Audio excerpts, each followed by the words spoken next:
కుటుంబంలో సంతోషం ఉండాలి అన్నా, మీరు పనిచేసే చోట సమాధానం ఉండాలి అన్నా, సంఘములో ఐక్యతేనా, వీటన్నిటికీ ఒకే ఒక్క లక్షణం, అదే దీన మనస్సు అనేది. ఆ ఒక్కటుంటే సంఘం ఒక్కటవుతుంది. ఆ ఒక్కటుంటే కుటుంబంలో సంతోషం ఉంటుంది. ఆ ఒక్క లక్షణం, ఆ దీన మనస్సు అనే ఆ చక్కటి గుణం మనకుంటే మనం పనిచేసే చోట అది ఎక్కడైనా కావచ్చు, అక్కడ సమస్యలు ఉండవు, అక్కడ సమాధానమే ఉంటుందండి. ఏంటండి దీన మనసు అంటే? అదే చెప్పాం కదండి, తగ్గించుకోవటం. నేనే గొప్ప అనేటువంటి ఆ ఆలోచన పొరపాటును కూడా మన మనసులోకి రాకూడదు. వచ్చింది అని అంటే అక్కడ కుటుంబంలో సంతోషం ఉండదు, సంఘంలో ఐక్యత పాడైపోతుంది. మీరు పనిచేసే చోట మీకు అక్కడ కలహాలు తప్ప సమాధానం ఉండదు.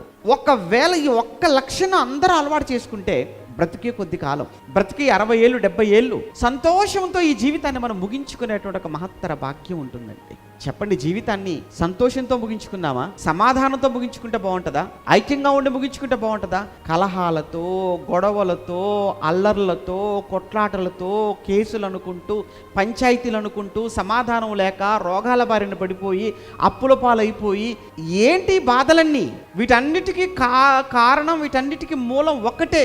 ఏంటంటే దీన మనస్సు అనేటువంటి ఒక వస్త్రం నీకు లేకపోవటం, ఆ లక్షణం నీకు లేకపోవటం.